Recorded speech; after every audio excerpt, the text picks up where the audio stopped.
Há alguns anos, minha família tomou a decisão de me internar em um centro de reabilitação devido a problemas com álcool e outras substâncias.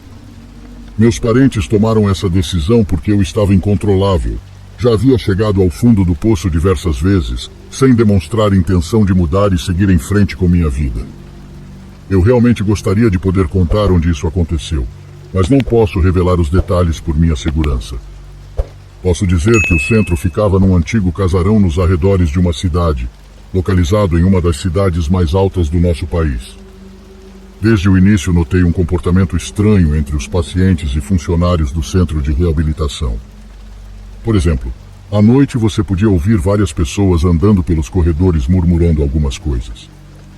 Entendo que num lugar dessa natureza é preciso estar sempre alerta, principalmente à noite, porque os internos podem inventar um jeito de fugir, mas bastava ter uma ou duas pessoas fazendo a ronda, não várias. Além disso, uma vez por mês, ouviam-se ruídos muito estranhos vindos de uma área fora do centro, a qual nenhum preso tinha acesso. Esses ruídos duravam cerca de 1h30. No início foi extremamente difícil para mim identificar e diferenciar os sons, porque estavam muito distantes, mas era como se fosse uma mistura de canto, música, e dava até para ouvir gritos abafados. Tipo como se a boca de alguém estivesse coberta enquanto gritava. Obviamente, nas primeiras vezes que notei coisas estranhas, perguntei ao pessoal do centro, mas eles sempre me davam respostas ambíguas ou simplesmente não respondiam, por isso parei de perguntar. Outra coisa estranha é que os internos com casos mais graves, ou seja, aqueles cujos vícios eram tão fortes que acabavam no centro para evitar a prisão, quase não tinham família. Os que tinham não podiam voltar para suas famílias mesmo que fossem declarados limpos. Também notei que eles tinham uma espécie de cicatriz no pulso esquerdo. Parecia uma marca feita por uma lâmina de barbear em forma de pequeno triângulo com um ponto no meio. O fato de ter alguns problemas com o vício não me impediu de pensar com clareza. Era muito improvável que todos eles se conhecessem antes de entrar e que por algum motivo tivessem feito essa marca em si mesmos. A explicação mais lógica era que tinham feito dentro do centro.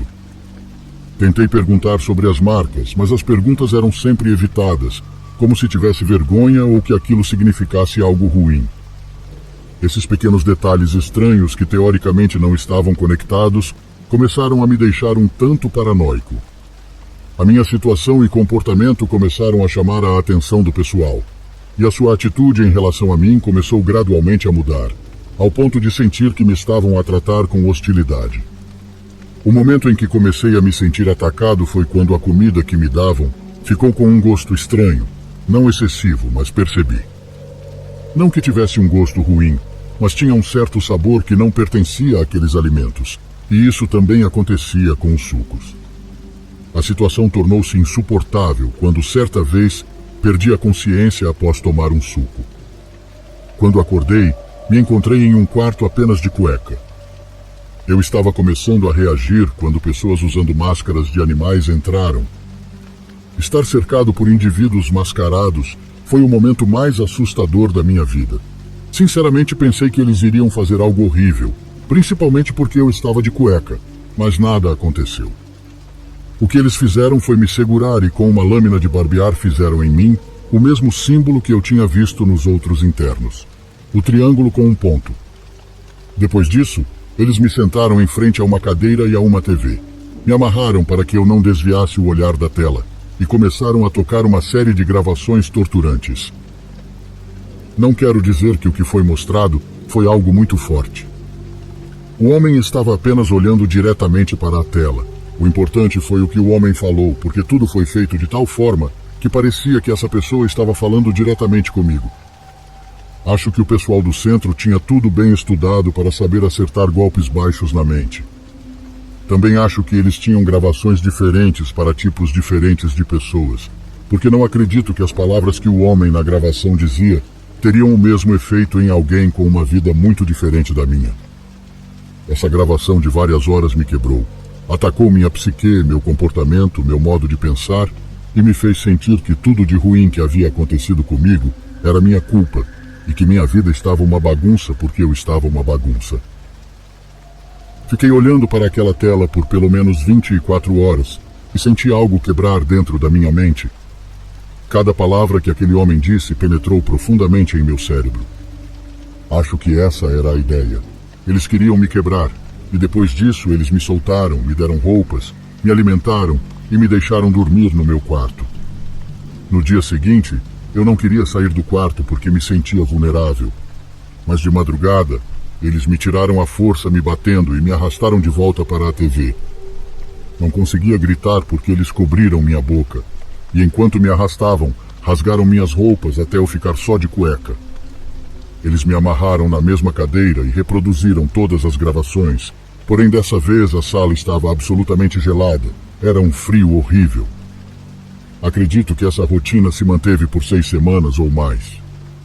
Não me lembro muito do que aconteceu porque eles estavam me destruindo de dentro para fora. A única razão pela qual sei que foram pelo menos 6 semanas foi porque cada vez que me levavam de volta para o meu quarto, depois de ter sido amarrado àquela cadeira, eu fazia uma marca na parede para contar as vezes que me levavam. No total que marquei, eles me levaram 41 vezes. Durante aquele 1 mês e meio, presenciei muitas coisas das quais fui lembrando depois que aconteceu algo. Houve um incêndio na cozinha. As chamas se espalharam rapidamente, devorando as instalações. É claro que tanto eu como muitos dos presos sabíamos que esta era a oportunidade perfeita para escapar daquele inferno. Em vez de tentar controlar o fogo e ajudar os outros a sair, vários de nós passamos pela passagem de incêndio para sair de lá. Como a maior parte do pessoal saía pela frente, escapamos pelos fundos. Assim, quando saímos do centro, não nos dirigimos para a estrada, mas para a montanha. Claro, o mais lógico teria sido, já que estávamos do lado de fora, simplesmente dar a volta no prédio e correr em direção à estrada. Mas nenhum de nós estava pensando com clareza naquele momento. Então corremos e penetramos profundamente na montanha. A montanha nos levou a uma colina. Em todo esse caos, nos separamos. Não sei o que aconteceu com os outros, mas me escondi numa vala que encontrei no caminho porque não queria subir o morro. Fiquei ali escondido na vala até o sol se pôr. E ao anoitecer caminhei até o outro lado da montanha e felizmente encontrei a estrada. Fiquei na beira da estrada até fazer sinal para um carro e um casal parar e oferecer ajuda. Eles não fizeram perguntas, certamente sabiam o que tinha acontecido com o lugar. Pedi-lhes que me levassem para a casa da minha família, que não era tão longe, e eles fizeram. Quando voltei para casa, contei-lhes o que tinham feito comigo. Bem, o pouco que me lembrava. Mas é claro que eles não acreditaram em mim. Minha família acreditou no que foi noticiado no noticiário local. A notícia dizia que vários presos haviam se organizado para atear fogo ao local. Mas a verdade é que não me importa se eles acreditam em mim ou não. A única coisa importante é que o local foi completamente destruído. E, portanto, não precisei mais voltar.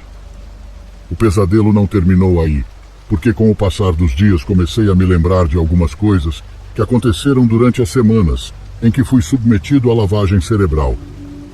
As memórias que tenho e as cenas não têm muito contexto, são apenas fragmentos. Para se ter uma ideia, imagine que você está assistindo ao trailer de um filme que tem muitas sequências desconexas, que não estavam necessariamente em ordem ou contexto, mas ainda consegui reconstruir parte do que aconteceu. O que posso garantir é que o centro de reabilitação era apenas uma fachada para um culto. Como você pode imaginar, houve certos tipos de sacrifícios, mas os membros do culto nunca sujaram as mãos com sangue. Eles precisavam de bodes expiatórios para fazer o trabalho por eles. É aí que o símbolo do triângulo com um ponto no centro se torna relevante. Dentro do culto, esse símbolo significa algo como permissão para corromper as leis da natureza, significando que aqueles que têm o símbolo marcado na pele podem matar. O que eles faziam era escolher as pessoas assim como me escolheram. Quebraram nossas mentes, nos deixando tão prejudicados ao ponto de nos manipular sem que questionássemos. Agora entendo por que aqueles que tinham a marca se recusavam a falar sobre isso. Eles devem ter suportado coisas horríveis sem poder fazer nada. Lembro-me de algumas coisas que aquelas pessoas me forçaram a fazer. Arranquei dentes de mais de uma pessoa sem anestesia. Removi unhas à força, quebrei braços e outras coisas que prefiro não mencionar. A pessoa a quem fiz isso não morria durante o processo, porque nessas sessões da seita havia um médico encarregado de mantê-los vivos, para que pudessem ter um show maior. Acho que todas as vítimas eram pessoas sequestradas ou sem abrigo, pessoas que eram profissionais do sexo, órfãos, não sei. A parte importante é que fiz coisas terríveis com eles, e tinham pessoas assistindo de algum lugar. E sei que mesmo não tendo a intenção de fazer isso, mesmo tendo sido forçado, sei que fiz isso e que Deus vai me punir. Porque toda vez que tenho um pesadelo, me vejo no inferno, sendo torturado da mesma forma.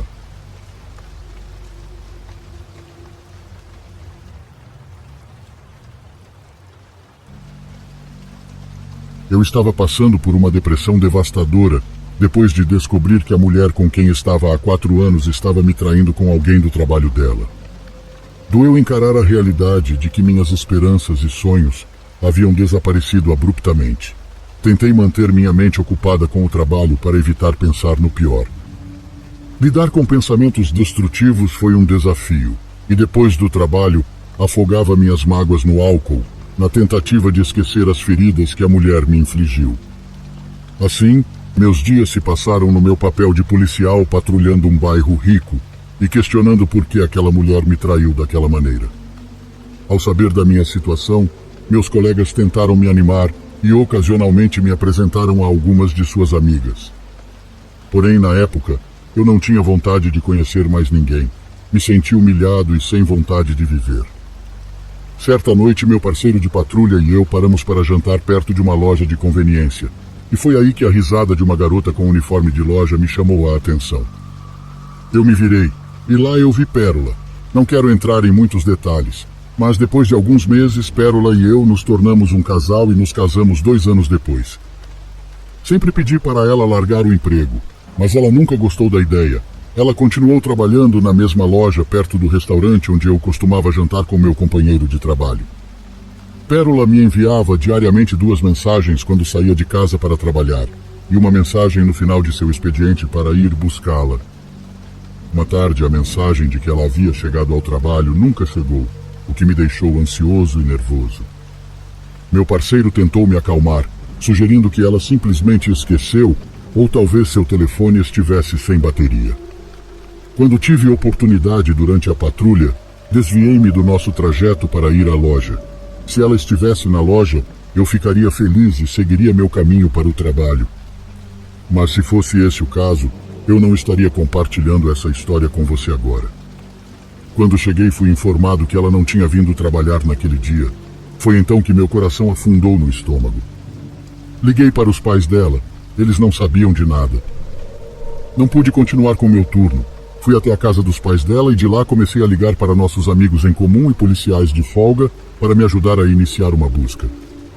Informei meu chefe, mas sabia perfeitamente que eles não poderiam priorizar minha situação. A questão era que minha cidade passava por uma guerra política exagerada e qualquer coisa era motivo para brigas. Não sei como funciona em outros países, mas apresentei o relatório e tivemos que esperar pelo menos 8 horas para receber o apoio oficial dos meus colegas do departamento. Foi durante essas 8 horas que meus colegas que estavam de folga ou afastados de suas tarefas me ajudaram a procurar Pérola. Conversamos com os vizinhos, visitamos hospitais da nossa cidade e arredores, mas ninguém sabia de nada. Passadas as 8 horas, foram iniciadas oficialmente as buscas com ligações para delegacias de outras cidades.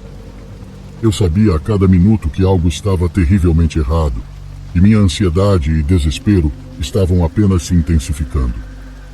Nas primeiras 24 horas, confirmamos que ela não estava em nenhum hospital das 4 cidades mais próximas, nem em nenhum necrotério. Pouco tempo depois, chegou uma ligação para a casa dos pais de Pérola.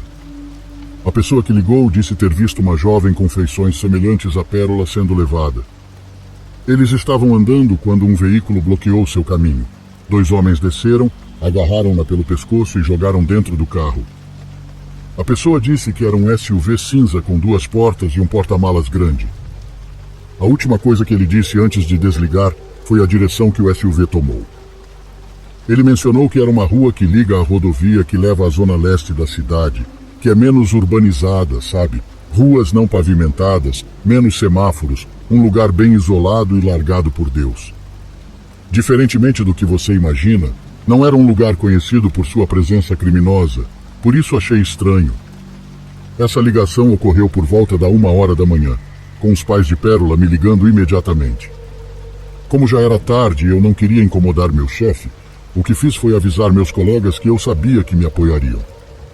Então nós 6 concordamos em nos encontrar em uma loja de conveniência perto da rodovia e fomos em caravana até o bairro.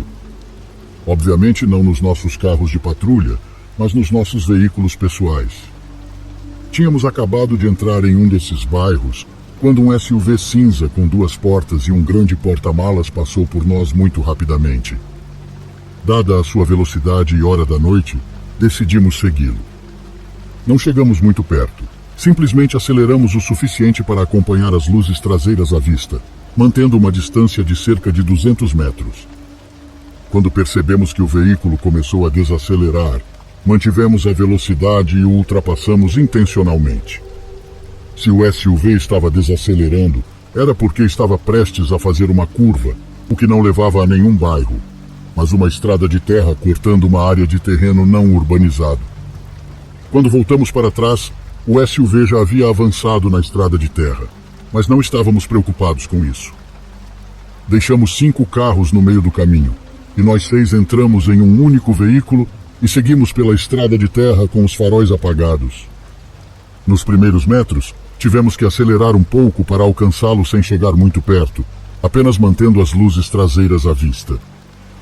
O SUV entrou no que parecia ser uma espécie de propriedade e paramos a cerca de 300 metros dele, descemos e fomos verificar a pé.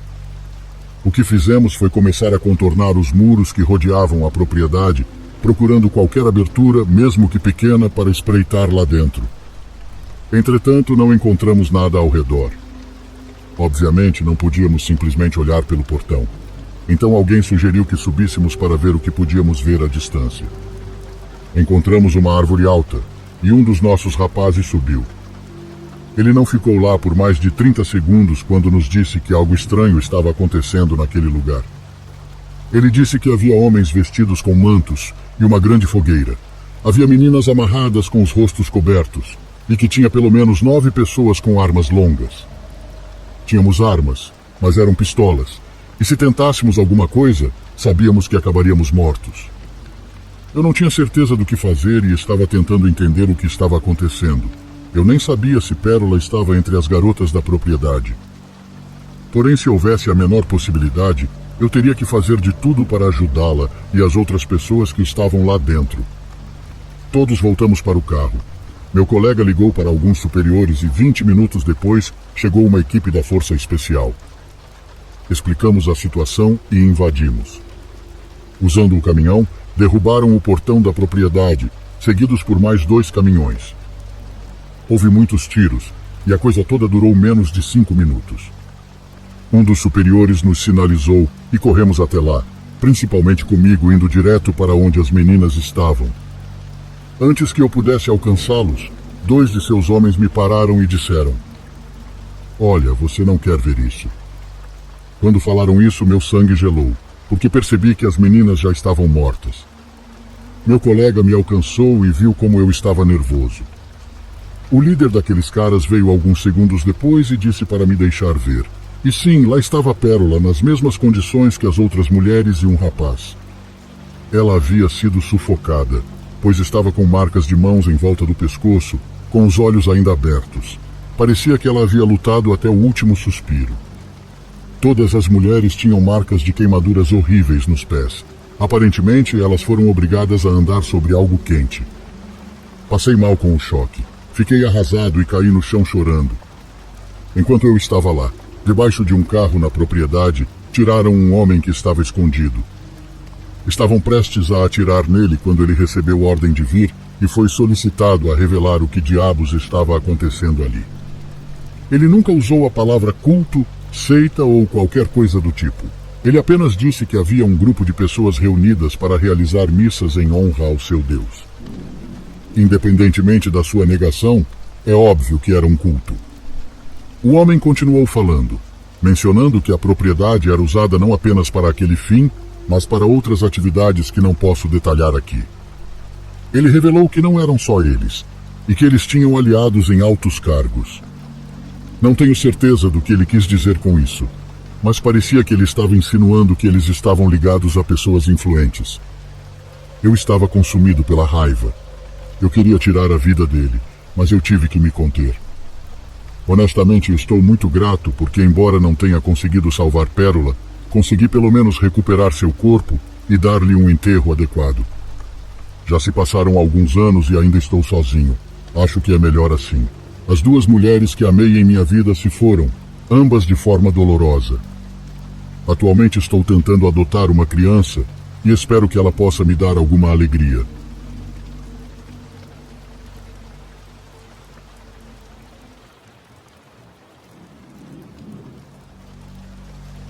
Tudo isso começou quando um amigo próximo meu começou a apresentar um comportamento muito estranho. Embora sempre tenha sido um bom amigo, algo estava mudando dramaticamente nele. Intrigado e preocupado, pedi-lhe que tentasse explicar o que estava acontecendo. Foi durante essa conversa que ele revelou estar envolvido em um culto, o que explicava seu comportamento e sua falta de sono devido aos frequentes encontros que aconteciam nas primeiras horas da madrugada. À medida que meu amigo compartilhou mais detalhes sobre as atividades do culto, minha curiosidade cresceu. Ele sugeriu a possibilidade de me juntar para experimentar tudo por mim mesmo, e bastante curioso, aceitei a oferta. Não entendendo totalmente o buraco em que estava me metendo, meu amigo perguntou se eu tinha certeza, e eu disse que sim. Ele pegou seu telefone e ligou para alguém da seita para perguntar se poderia trazer um membro em potencial. Depois de trocar algumas palavras, ele me disse que haveria uma reunião na noite seguinte para eles me verem e tomarem uma decisão. Naquela noite, fomos para um lugar fora da cidade. Estávamos na estrada à esquerda que dava para a próxima cidade, e ali, no meio do nada, pegamos uma estrada de terra e viajamos um pouco até chegar a um lugar que me deixou espantado. Era o que parecia ser um santuário gigante, mais ostentoso que a catedral da minha cidade. Entrei e me deparei com imagens de demônios como Beelzebu e Lúcifer adornando as paredes. Fui levado para uma sala onde passei pelo que parecia ser um intenso interrogatório. Perguntaram sobre os motivos de minha adesão, se já pertencia a outro culto e se era devoto da morte. Respondi, sendo honesto, explicando que meu único motivo era a curiosidade, e após o extenso interrogatório, saí da sala e meu amigo continuou a me mostrar o local. Era um ambiente sombrio, imponente e desconcertante. Os membros se reuniram novamente e comunicaram que eu seria aceito na comunidade, ou como preferiram chamar, na igreja. Mas obviamente era um culto. Não demorou muito para que veículos de todos os tipos começassem a chegar, vans, carros. Foi uma visão estranha. Eu esperava ver pessoas com capuzes pretos e cenas dignas de filme, mas não foi nada disso. Eram apenas pessoas normais que vinham participar do evento. Jantamos e, no final, meu amigo me levou de volta para casa e me disse que haveria outra reunião em 2 dias. Ao longo dos meses, meu amigo me explicou sobre a estrutura e atividades internas. Descobri que havia diferentes categorias e que as práticas eram divididas por etapas. Ao longo dos anos que frequentei aquele local, presenciei e vivi experiências que considero perturbadoras para muitos. Para não me arrastar muito, começarei com rituais que podemos considerar leves, como sacrifícios de animais. Não vou entrar em detalhes específicos, pois foram bastante estranhos. Houve sacrifícios de galinhas, cabras e outros animais como parte das atividades que realizávamos. Uma das perguntas que me fiz dentro da seita foi o motivo de tais sacrifícios, ao que fui informado que cada entidade tinha sua forma de culto.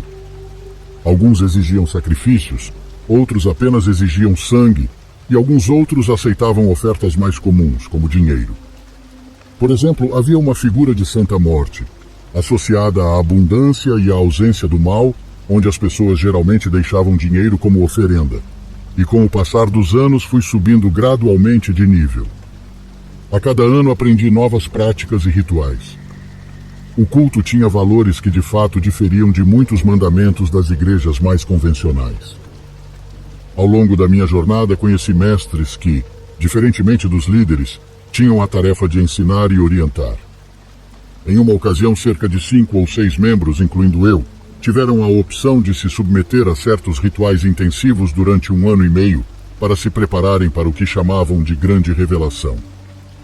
Todos dissemos que sim, claro, o processo foi muito intenso e não estou orgulhoso do que vou dizer, mas participei de um sacrifício humano e não foi agradável. Passou 1 ano e meio e nos disseram que seríamos levados para a cerimônia que estávamos preparando.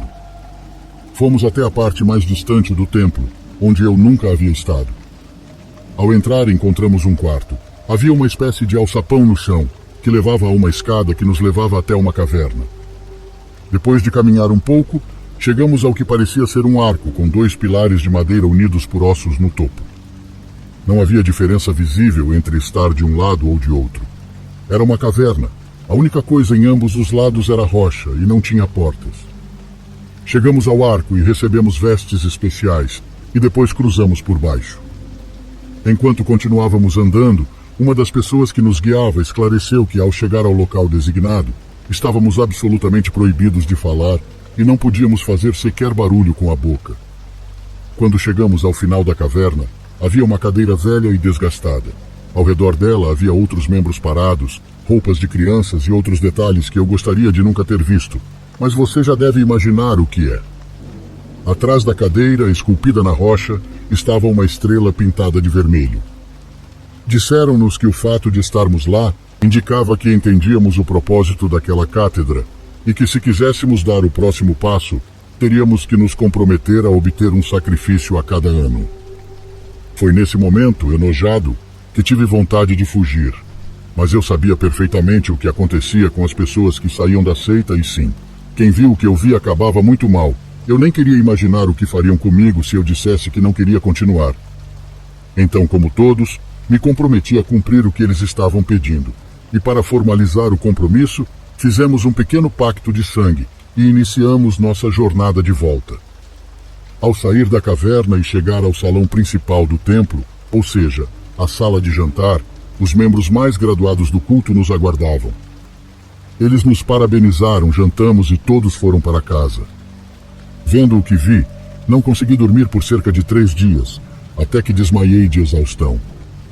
Eu não conseguia aceitar o que tinha acontecido e estava determinado a me distanciar do culto, mesmo sem saber como. Eu sabia que não poderia sair abruptamente, mas o que eu poderia fazer era encontrar uma saída para me distanciar gradualmente, de forma amigável e sem levantar suspeitas. O que eu precisava fazer era encontrar uma maneira do meu trabalho me transferir.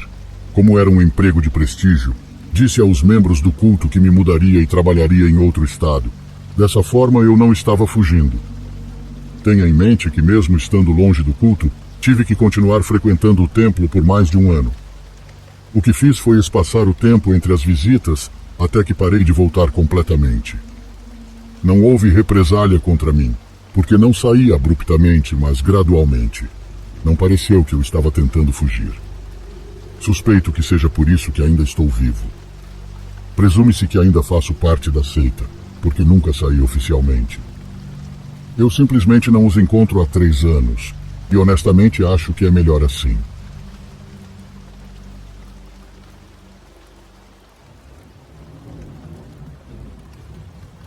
Olá, criatura assustada. Aqui quem vos fala é a voz da sua consciência. Vamos fazer um trato. Você terá vídeos novos de terror e suspense todos os dias. Mas em troca, você terá de fazer 3 coisas. Primeiro, deixar o seu like. Segundo, se inscrever em nosso canal. E terceiro, comentar sobre o que achou dos relatos.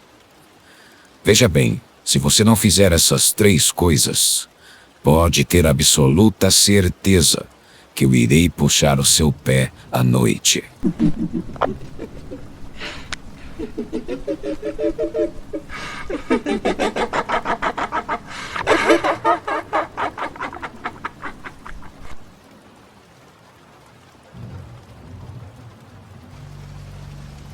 Vou relatar isso anonimamente por minha segurança e da minha família. Tornei-me motorista por acaso, ou assim pensei a princípio. Inicialmente eu trabalhava como gerente de manutenção em uma casa de pessoas ricas. Um dia, enquanto cumpria minhas tarefas habituais, fui chamado ao escritório do chefe. Ao entrar, ele me cumprimentou com entusiasmo e propôs que eu fosse seu motorista pessoal. Depois de pensar bem, perguntei à minha esposa e aceitei a oferta, sabendo que o motorista anterior tinha um bom salário e uma vida confortável. Embora tudo parecesse normal no início, logo comecei a passar menos tempo com minha família, pois o trabalho às vezes exigia que eu passasse a noite na casa do meu chefe. A situação tomou um rumo inesperado quando ele propôs que eu o acompanhasse em uma viagem de negócios fora da cidade que duraria 12 dias. Depois de discutir o assunto com minha esposa, aceitei, motivado pela generosa compensação e pela promessa de uma semana inteira de folga após o retorno. Porém, antes de partirmos, o chefe me deu um aviso sério e firme. Ele disse que tudo o que acontecesse na viagem tinha que permanecer na viagem e que tudo o que eu testemunhasse não deveria ser divulgado. Embora tenha tomado isso como uma ameaça, vi como uma precaução contra possíveis situações comprometedoras durante a viagem, pois ele tinha aspirações políticas. No dia da viagem, dirigi cerca de 8 a 9 horas para chegar à cidade, que era cercada por árvores imensas. Chegando lá, começamos a subir o sopé, e eu simplesmente segui a direção do chefe. Mais de uma vez parecia que estávamos voltando pelo mesmo caminho entre árvores e montanhas, perdendo completamente qualquer senso de direção. Em determinado momento chegamos às cabanas no meio da serra, um local remoto e sem sinal de celular. Antes de descer do carro, meu chefe me parou e pediu meu celular. Ele explicou que não eram permitidos aparelhos capazes de tirar fotos ou gravar vídeos e que tudo deveria ser mantido em segredo. Embora eu me sentisse desconfortável, ele era o chefe, eu tinha que obedecer. Depois de entregar o telefone, ele sorriu para mim e me disse para não me preocupar e aproveitar a viagem. Ao chegar, descobri que as cabanas estavam divididas em cabana principal, luxuosa e ampla, e cabanas secundárias para motoristas e cozinheiros. Na cabana que me foi designada, dividi quarto com outras 7 pessoas, sem sinal de televisão. Percebi que algumas pessoas não estavam na primeira viagem e estavam acostumadas com essa rotina. Quando ficava entediado, saía da cabana e explorava os arredores. Nisso acabei encontrando um local cheio de cinzas, aparentemente usado para fogueiras, e quando voltei da exploração, o sol já estava se pondo. Disseram-me para ir buscar o meu jantar, e embora não estivesse habituado a comer àquela hora, recebi, mas não comi, deixando o prato ao lado da cama. Era algo que eu poderia comer frio de qualquer maneira, então não importava. Foi mais tarde, quando senti fome, que percebi que não havia utensílios no meu prato. Pretendia ir até a sala de jantar procurar alguns, mas então uma das pessoas que estava lá se levantou, me parou e perguntou para onde eu estava indo. Expliquei que ia à sala de jantar buscar utensílios e ele disse-me que não devia sair porque já era tarde. Ele me ofereceu os que ele tinha, então voltei para a mesa e jantei. Quando todos estavam dormindo, não me senti tão cansado, então saí para dar um passeio, já que estava calor. Ao me aproximar da porta, fui parado pelo mesmo sujeito que perguntou para onde eu estava indo. Eu disse a ele que ia dar uma volta e fumar, mas ele me proibiu de sair novamente, dizendo que era tarde. Seu tom me irritou e decidi abrir a porta, mas ele me parou e me deu alguns conselhos explicando que os chefes não toleram aqueles que bisbilhotam e fofocam. Ele me alertou sobre possíveis problemas sérios e parecia tão convincente que eu simplesmente fechei a porta e fui para a cama, sem ao menos ter sono. Como estava acordado, comecei a ouvir barulhos estranhos vindos da cabana principal. Quase parecia sons de uma igreja. Quando o canto deles ecoou pelo lugar, um arrepio inevitável percorreu meu corpo. Foi uma sensação horrível. Logo após isso, uma das pessoas na cabana levantou-se e foi até a janela olhar, mas foi interrompido pelo mesmo homem que proibiu de sair momentos antes. Porém, ele parecia relutante em ouvir e começaram a discutir. Eu fingia estar dormindo. Enquanto a música ecoava pelo lugar, acordei mais tarde enquanto os cozinheiros se preparavam para suas tarefas. Ouvi seus sussurros sobre o que havia acontecido na noite anterior, mencionando aquelas canções estranhas e gritos desconcertantes. Um assentiu e o outro parecia com muito medo de falar mal dos patrões. Ao me levantar para o café da manhã, esperava que alguém mencionasse o que havia acontecido, mas ninguém disse nada. Voltando para a cabana, notei que o homem que me parou e o outro sujeito não estavam mais lá. Resolvi perguntar a uma das pessoas se também tinham ouvido o que aconteceu na noite anterior, e mais tarde, quando saí para o pátio, vi o homem que me alertou voltando da cabana principal.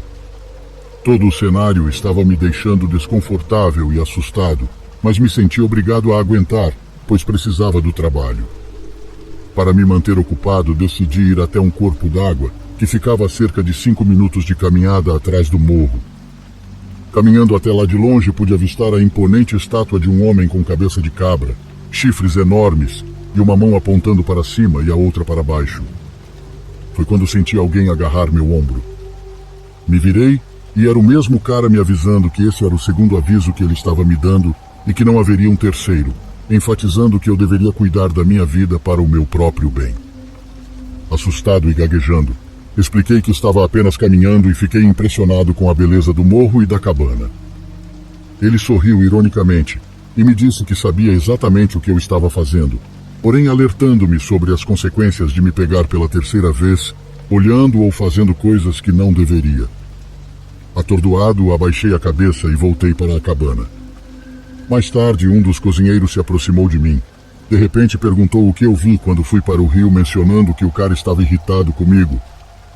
Eu, o melhor que pude, inventei uma resposta. Nos dias seguintes, preferi não sair da cabana.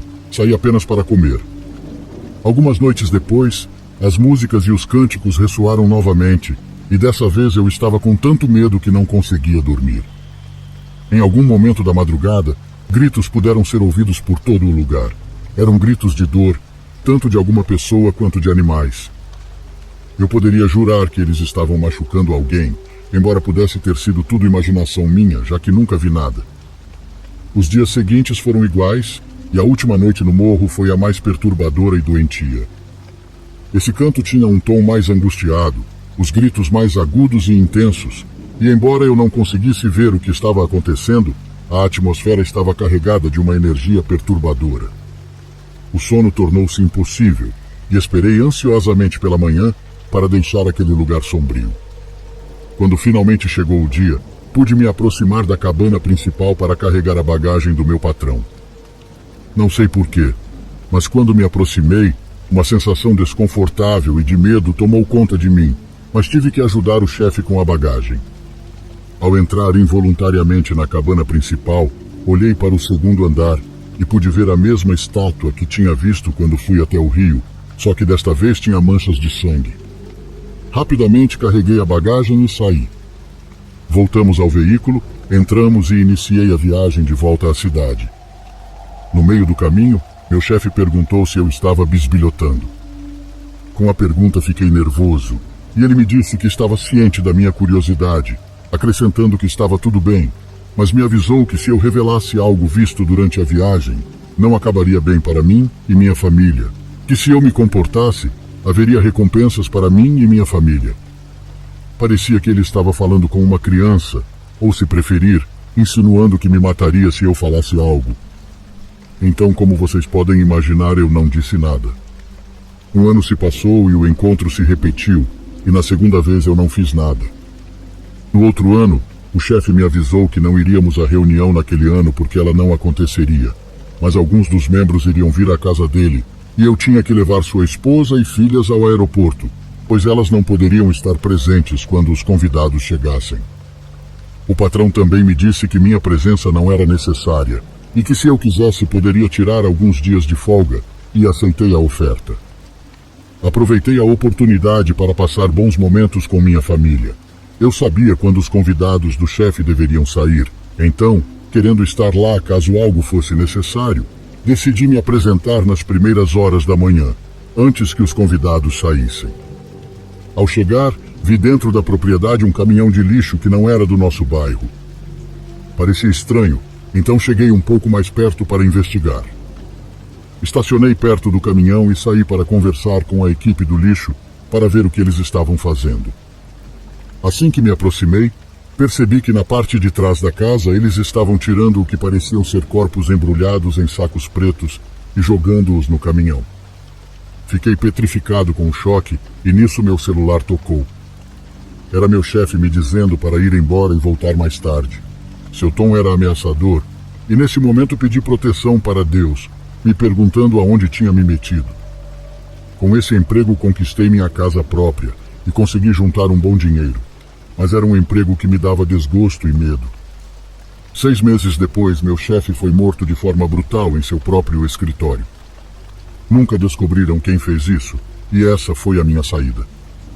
Com o dinheiro que ganhei, me mudei de estado e abri meu próprio negócio. Só relato isso para mostrar às pessoas que esse mundo é cercado por coisas que elas nem imaginam.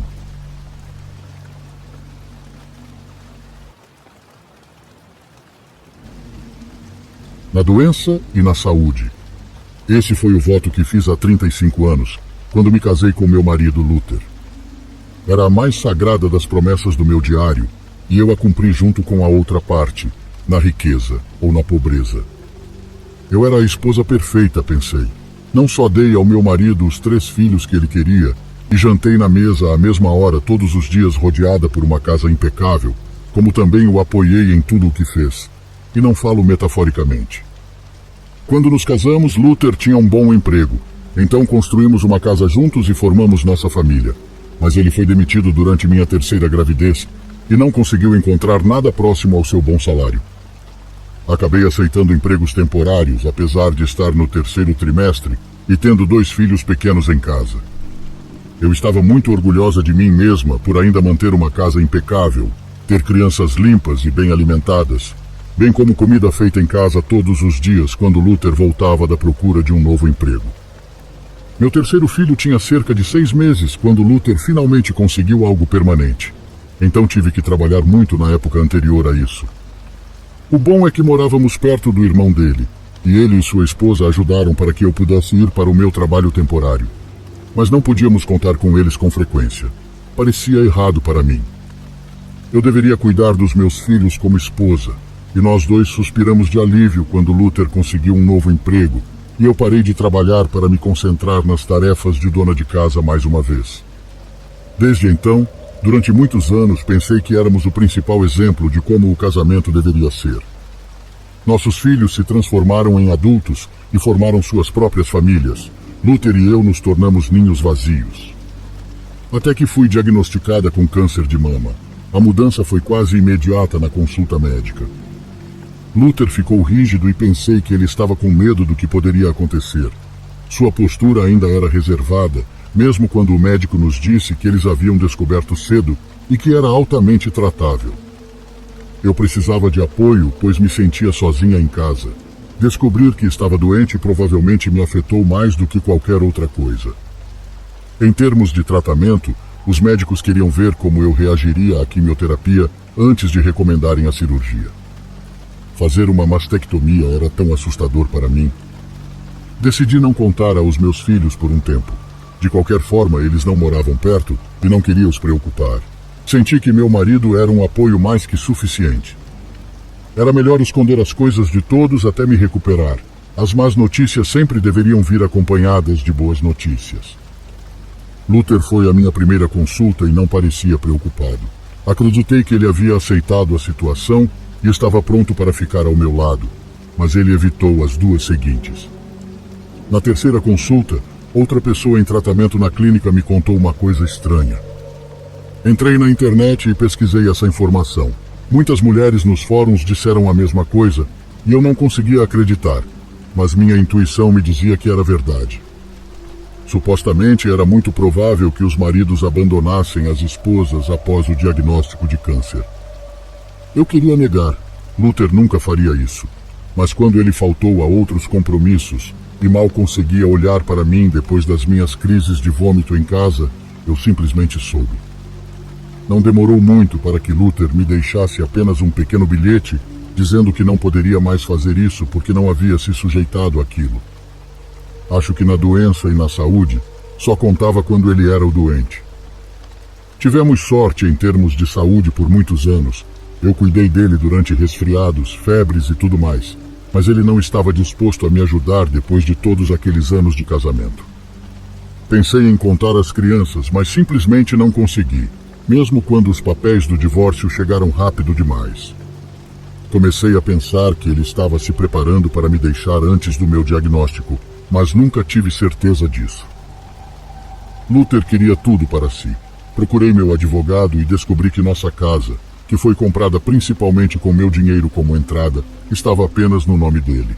Todo o resto também estava em seu nome. Eu tinha uma conta separada, mas não tinha quase nada. Nunca achei que precisaria separar meu dinheiro do meu marido. Ele não atendia minhas ligações e logo vi suas fotos com outra mulher no Facebook. Fiquei doente de vez. Não tinha ideia se era uma traição, mas supostamente sim. Tentei ligar para outras pessoas. Tínhamos um pequeno grupo de amigos que originalmente eram seus amigos, mas eu me tornei próximo de suas esposas. Nenhum deles respondeu ou atendeu, então entendi a dica. Eu estava ficando completamente isolada. Luther já havia seguido em frente e, portanto, eles estavam seguindo em frente com ele. Pensei em ligar para a família dele. Meu cunhado Ronald sempre foi legal comigo e sua esposa tinha uma alma linda, mas pensei que eles ficariam do lado dele. Eu estava sozinha e definitivamente não queria envolver as crianças enquanto a situação ficava mais complicada. Pensei no que fazer durante horas todos os dias, e no final acabei indo até a casa da minha única amiga de anos. Ela é uma mexicana que conheço há mais de 30 anos. Pedi sua ajuda e ela me ajudou sem pedir nada em troca. Minha família ajudou muito a dela quando migraram. Fiquei em sua casa por um bom tempo, e nesse tempo presenciei como era sua rotina. Descobri que ela fazia parte de uma seita e organização que cultuavam um demônio muito poderoso. Todas as quartas-feiras sua casa estava lotada de mexicanos, irmãos, primos, sobrinhos, etc. Nunca me meti no que eles faziam e já tinha uma pequena noção desde o início. Porém, quando vi que minha vida estava se esvaindo de mim, que eu estava falida e com câncer, aceitei sua proposta num jantar. Ela me perguntou se eu não queria fazer um pacto e resolver meus problemas. Ela me disse que eu teria 8 anos de prosperidade e que tudo voltaria a ser como antes. Juro que desde aquele momento eu não acreditava em nada disso. Porém, conforme ela foi me falando, eu acabei entendendo como isso está mais perto de nós do que pensamos. Ela mencionou artistas que ganham o mundo muito rápido e acabam morrendo de forma repentina. Ela tinha tudo anotado em um caderno. Pessoas famosas no México que ela, entre aspas, ajudou. Com minha vida virando de cabeça para baixo, acabei aceitando a oferta e numa quarta-feira realizamos o pacto. Eles liam um livro em voz alta e me deram algo para beber. Era sangue com algumas ervas. Em frente a mim estava a estátua da entidade que eles cultuavam. Enquanto eu bebia, todas as velas se apagaram sozinhas e senti como se algo tivesse subido em meus ombros. Tudo ficou escuro e eles cantavam algo, uma música perturbadora. Após todo o ritual, ela me perguntou se eu queria tatuar um símbolo na parte de dentro da boca, que era algo que eles faziam, mas não era obrigatório. Eu disse que não, pois nunca fui fã de tatuagem, ainda mais dentro da boca. Após isso, conversamos bastante, e ela me disse que eu não era obrigada a frequentar os cultos, mas que precisaria alimentar o pacto. Concordei com tudo e segui minha vida normalmente. Na mesma semana, decidi compartilhar a situação em que me encontrava com meus filhos. Quando os visitei, contei que o pai deles tinha ficado com a casa e todo o dinheiro para ele, que ele não queria repartir na separação. Não contei sobre o câncer, mesmo o meu corpo dando sinais. No mesmo dia, meu filho ligou para seu advogado. Tudo teria que ser repartido. Eu era esposa há 35 anos e não tinha para onde ir. Porém, não demorou 2 semanas para Luther falecer numa briga de rua. O ex-namorado da mulher com que ele estava saindo o esfaqueou no peito quando descobriu que ele era amante dela. Todo o dinheiro e a casa vieram para mim de forma imediata. Ainda éramos casados. Até esse momento, não tinha certeza se o pacto tinha algo a ver com isso. Então segui minha vida normalmente e precisava voltar ao médico para continuar o tratamento. Não chorei no seu enterro. Não derrubei sequer uma lágrima. Eu dediquei 35 anos da minha vida a ele e ele me abandonou como se eu fosse um boneco descartável. Com o passar das semanas, o tratamento ia surtindo efeito. O câncer foi altamente tratável, como o médico havia dito, e acabei não precisando realizar a mastectomia. Eu estava curada como se fosse mágica. Continuei com minha vida e sempre ia visitar minha amiga. Numa dessas visitas, enquanto voltava de sua casa, passei no shopping e lá conheci um senhor muito charmoso. Eu o ajudei a escolher um terno e ele me comprou um vestido na época, um vestido lindo e caríssimo. Ele me disse que era viúvo e estava a passeio. Mencionei que também era viúva e ele me pediu o número do meu telefone. Conversamos bastante por ligação até que ele me convidou para um jantar. Recusei 2 vezes por medo, mas ele me disse que eu poderia escolher o lugar. Escolhi, e num final de semana às 20 horas ele veio me buscar. Ele chegou em minha casa com uma Porsche e minhas suspeitas de que ele era um cara bem de vida se confirmaram. No restaurante conversamos muito e descobri que ele tinha 3 filhos assim como eu. A partir desse dia ficamos muito próximos e acabamos namorando. Ele tinha uma linda casa num condomínio fechado. Ele era dono de uma concessionária de carros de luxo e muito estabilizado financeiramente. Ele me levou para vários lugares.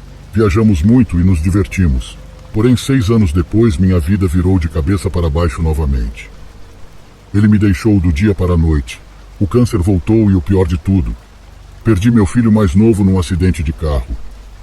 Dentro do carro estava sua mulher grávida de 5 meses. O câncer está em estado avançado e acho que não saio viva dessa vez. Minha amiga faleceu em 2014 e não fui até sua casa desde então. Porém, sei que eles se reúnem lá ainda. Já o pacto, sei que realmente funcionou, pois minha vida tomou rumos que não iriam tomar por acaso. A pergunta é, vou para o inferno por isso? Todos dizem que sim, e na verdade não estou ligando muito para isso. Só desejo que tudo acabe, pois o câncer está acabando comigo dia após dia.